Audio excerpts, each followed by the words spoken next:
I'll try to do this short so that we've got time for the video is 7 minutes, so I'll probably be able to squeeze this into 20 minutes. It's just how many slides did I have? 11 slides. Okay. Should be okay. Yeah, that would be perfect.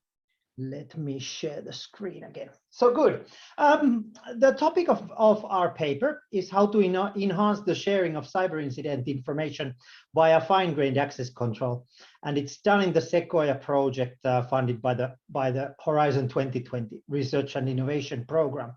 And actually, I added VTT's logo here because both my colleagues Tatu and Pia were a part of VTT when we did this work, but last autumn they kind of disappeared. Tatu went to continue his studies, and currently he has a student exchange in South Korea, and Pia is working for the Finnish Transport Infrastructure Agency. So that as a background.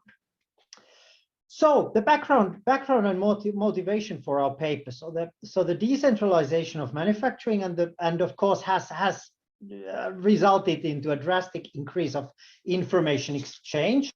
So of course the current digital transformation of the manufacturing industry is ongoing, and it's pretty fast. On the other hand, and at the same time, Industry 4.0, so the fourth industrial revolution, it introduces a lot of technologies like IoT, big data, AI, and cloud computing, one of the most important one. And there's an issue with the factories of the future. So traditional manufacturing industry players are moving into new digitalized mode, and also including their supply chains together in this same dilemma. At the same time, also, there's the convergence of OT and IT. So practically previously, the office network or the IT network was connected to the internet. But now, since the players are using more and more robots and all kinds of remote maintenance and stuff like that, optimization, for example, the OT is also being connected to the internet. And that brings at least a small issue. I would say that it's a major issue because they have a lot of legacy systems that are being connected into the internet, at least via third-party software or hardware or something like that. And that produces an increase in cybersecurity threats. But also there's an increased human and machine interaction.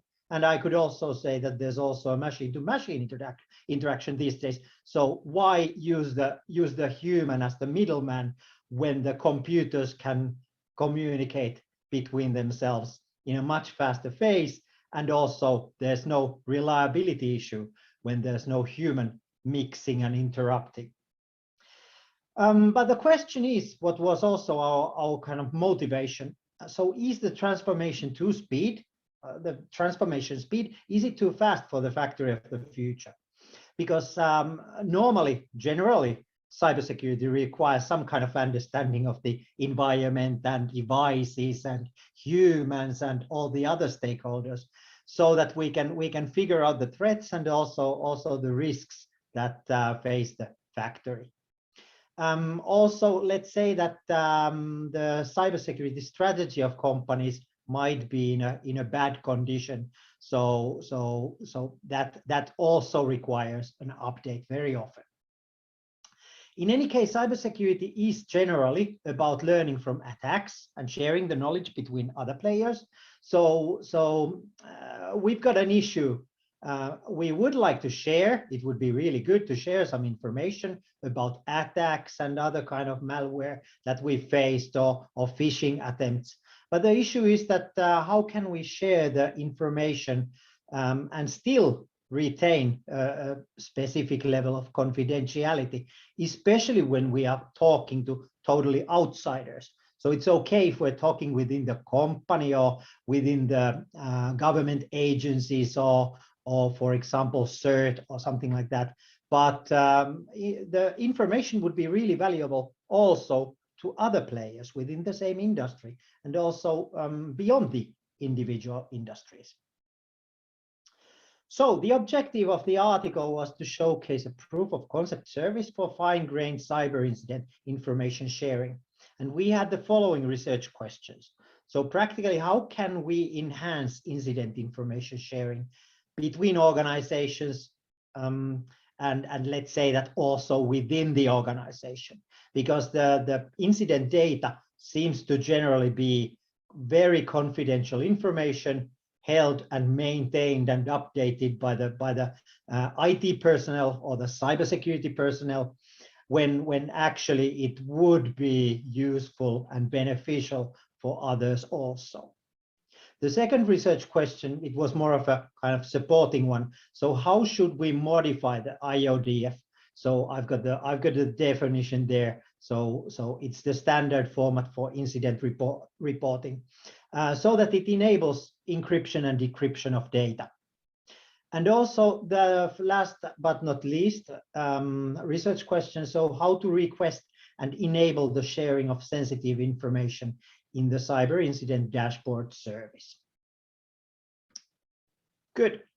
Some basics and further background. So factory of the future, cybersecurity and information sharing. So of course, NIST has defined the cybersecurity in the following way. So it's the process of protecting information by preventing, detecting, and responding to attacks. And according to our studies and also that of quite many others, so the key measures for improving the cybersecurity of the factory of the future is, first of all, situational awareness. You can see some references in there. And the second part is information sharing.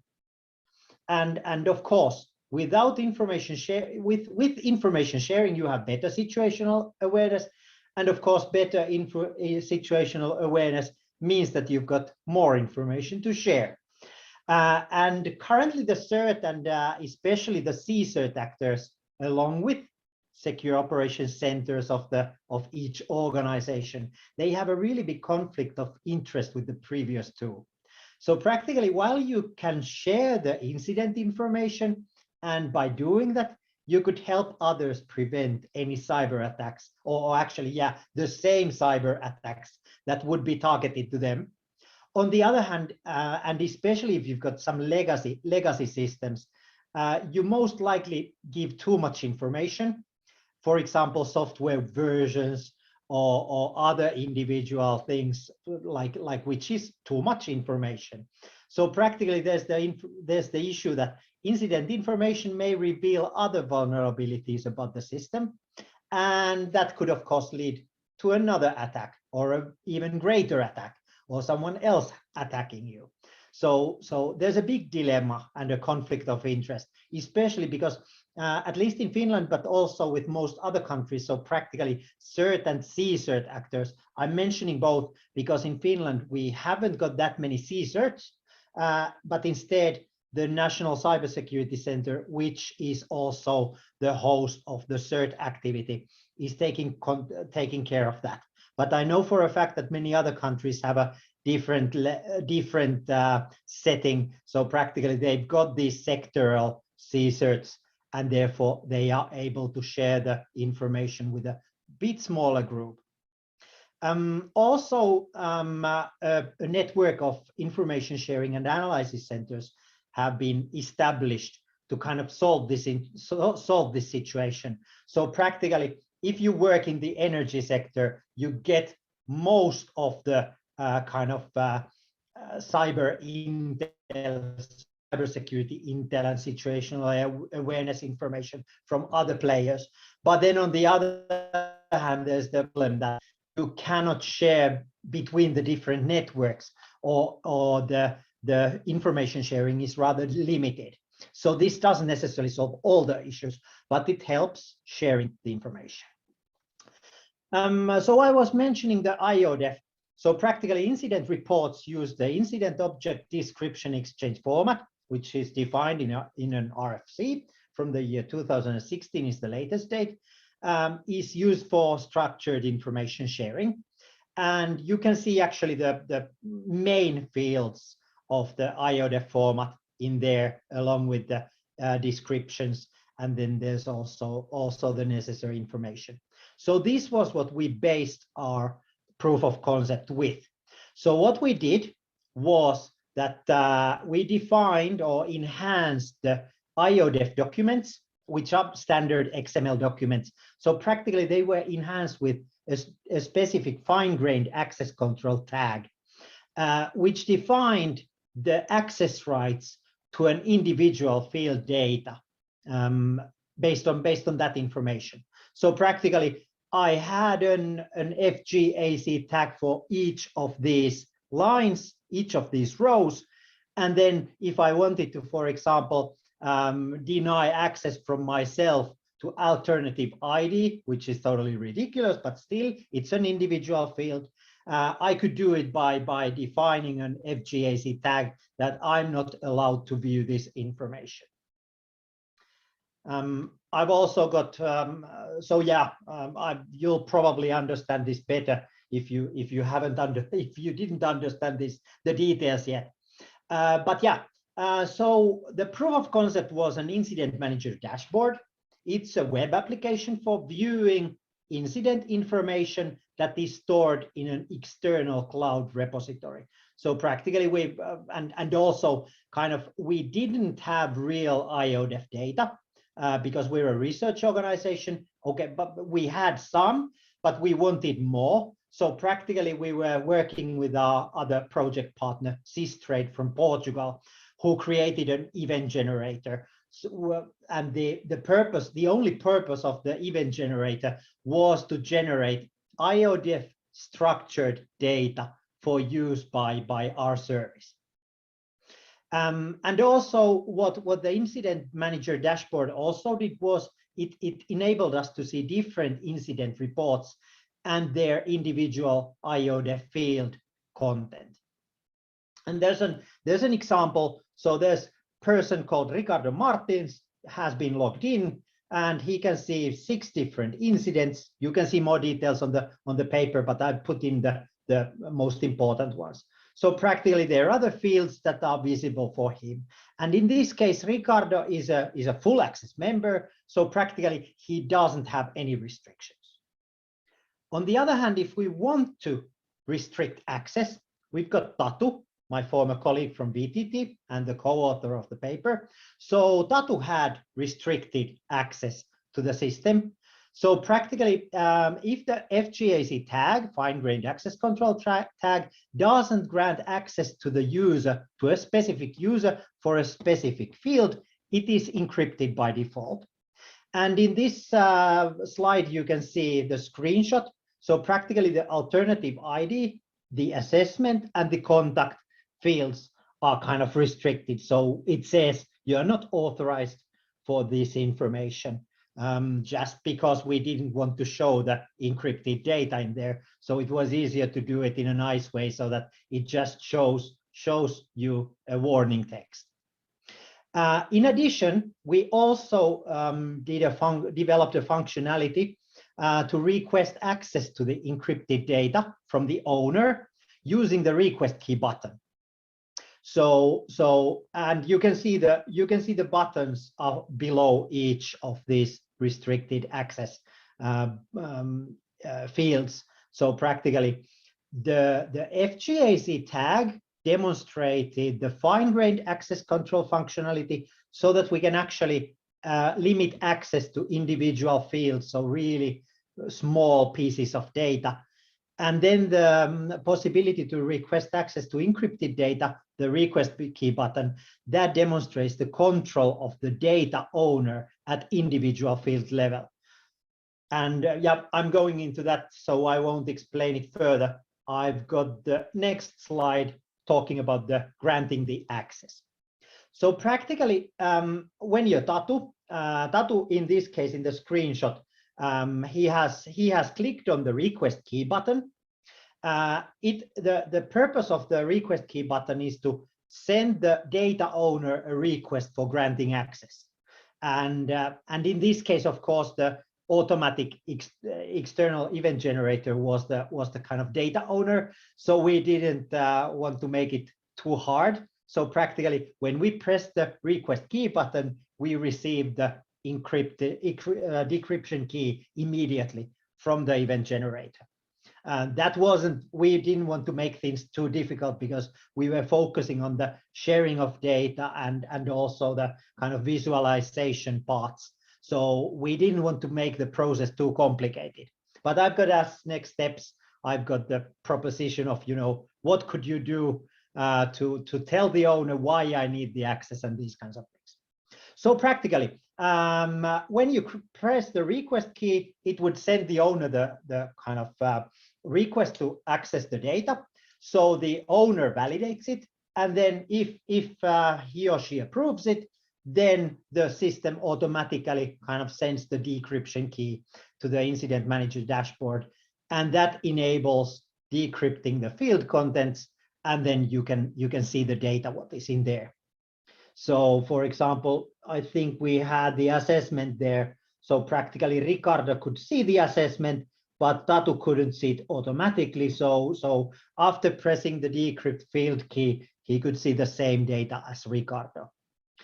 And also, which is really much to the nature of this topic. So we were talking about the fine granularity.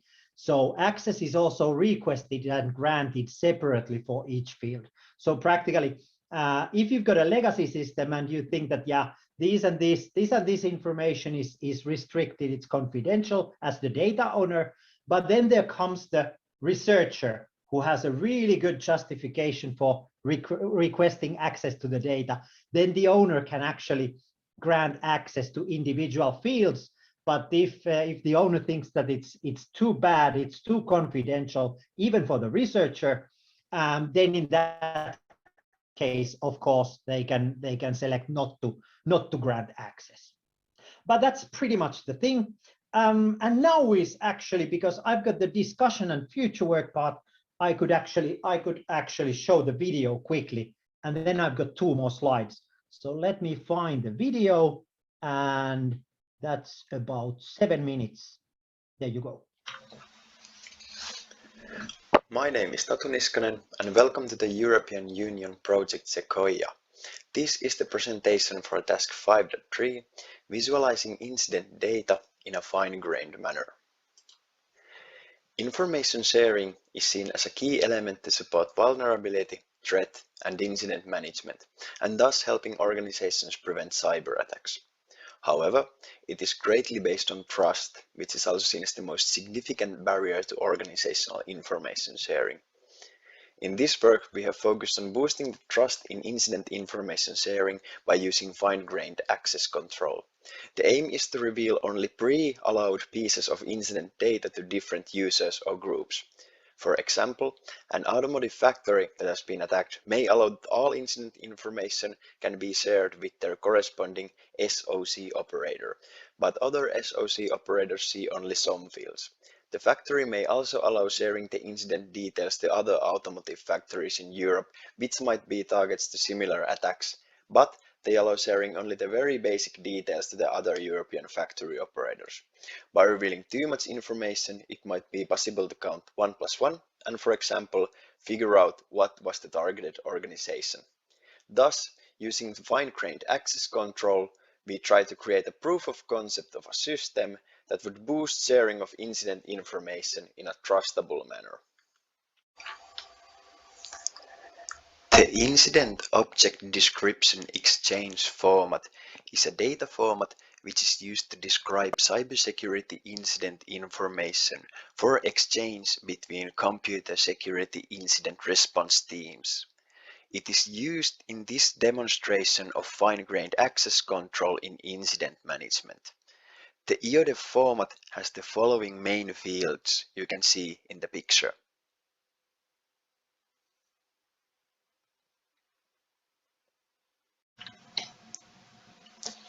In order to visualize the incidents in a fine-grained manner, the IODEF documents are enhanced with fine-grained access control tags. These tags act as attributes to the encrypted fields containing the different incident information and grant or reject user access to specific field contents protected by the tag. The users have a corresponding tag attribute, and the software checks if the tags match. If they do not, the user is restricted from the content and it stays encrypted. Otherwise, the user can see the content. This enhancement work has been done in task 5.3 together with the Portuguese partner Systrade.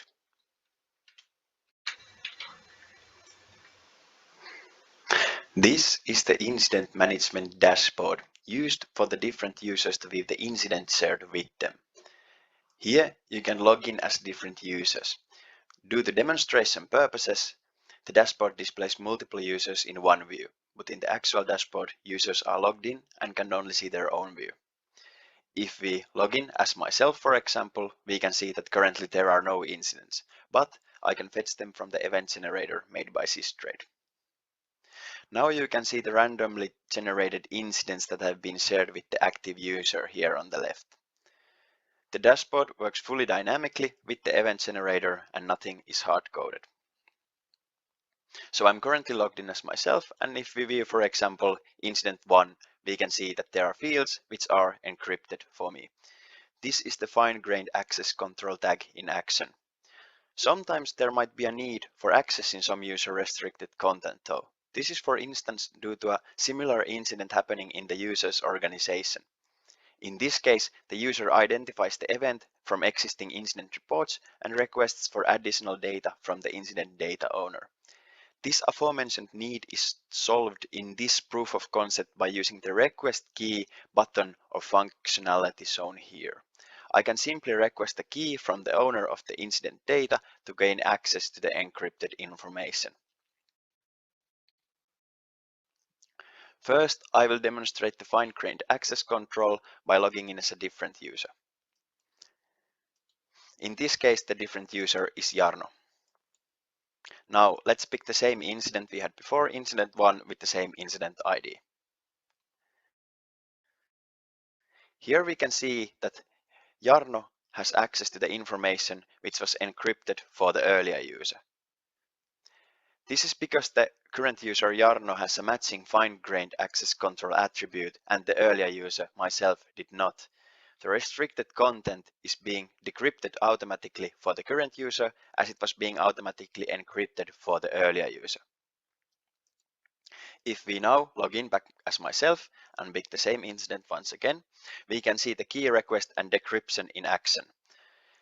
Let's take the additional data field, for example. I can request a temporary key with this button and the server sends a key for decrypting the information back to me. These keys are field and incident specific and they are saved only for the user who has requested them. Now by clicking this button, I can gain access to the decrypted information with the key.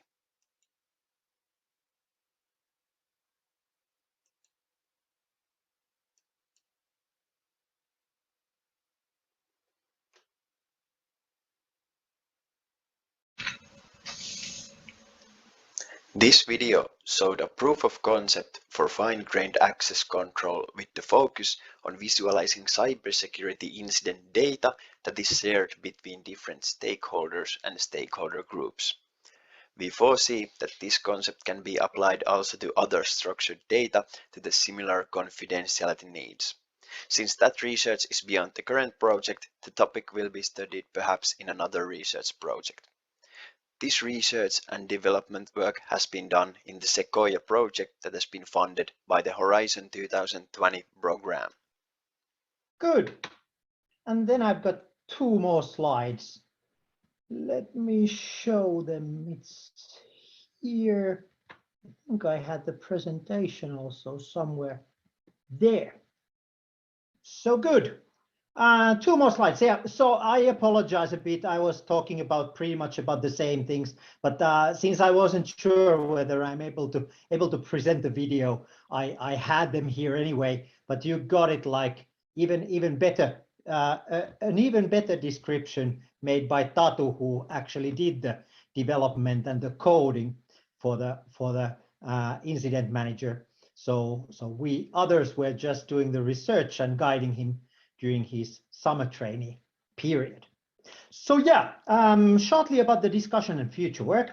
So first of all, our objective was not to focus on technical implementation, so not to think about the encryption keys and how to do it in really big details, but actually it was focused on information sharing and visualization of incident management data. We've also defined, as you can see in the discussion section of our paper, you can see the ideas for future development, but here they're mentioned. So practically, we would need a strong authentication mechanism because it was just username, password, or practically there was no access control login functionality there. But that would be one definite one. We were using a fairly short encryption and decryption keys. So practically they could be a bit longer, and at least I would think that the incident report data owners would wish to have a really long encryption code key in there. Also, we were discussing about the key validity period. So when I click on the request key, how long do I have access? Is it like indefinite? Or is it just until I log out and log in the next time? Practically, the system was working in such a way that it was based on the session. So practically, you couldn't use the information afterwards. But then, of course, you can always you can always copy paste the information to another repository or to someplace else, or take a screenshot. So we didn't want to focus on those kinds of things. Then also there was a capability of using multiple repositories, but since we had just the event generator, we just used one. Also, the advanced request access functionality, which I was talking about. So practically there would be an additional justification field. So why do I need access? And then of course we would also need to provide the data owner with the possibility of checking and validating the information and granting and rejecting access into the data. So practically those kinds of things are in our future development. Also, what we're really much looking forward is that since we didn't have access to real incident data, which is of course natural because it was a proof of concept, so no one would like to provide us with their own very confidential information. We had a couple of public repositories or sources, but they were practically two reports or even one report. So that's why we decided on using some kind of IODEF structured data that looks a bit like real data. But yeah, implementation to a real case scenario with real incident data, and then we would also have the testing and evaluation there. So that would be really important. And in case you happen to be interested, we've actually published this the result also in our project. So Horizon Europe, or well, this is a Horizon 2020 project, but still Horizon results platform.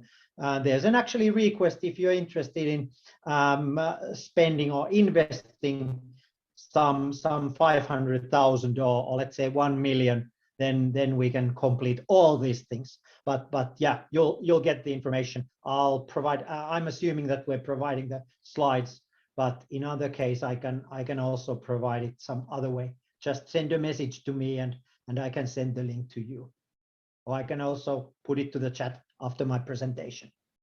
And finally, to conclude the article, so we claim that the proof of concept will enhance incident information sharing between the organizations. And kind of sharing of what and why is this? It is because it is sharing, it enables the sharing of incident IODEF data while also applying access control and encryption functionalities in a fine-grained manner to individual IODEF fields. The second research question was related to the fgac tab. So how would we do it in practice? So the access rights were implemented into the IODEF in the form of fgac tags. And they are really defined separately for each field. So that's the fine-grained access control and encryption in action, like I said previously, and also Tatu mentioned it in the video. And as a also as an answer to the last research question. So the POC service also demonstrates a way to request access to one or more restricted IODEF fields within the incident information, while it still maintains the full control of data within its owner. So that responds to the ownership dilemma. Thanks for listening. If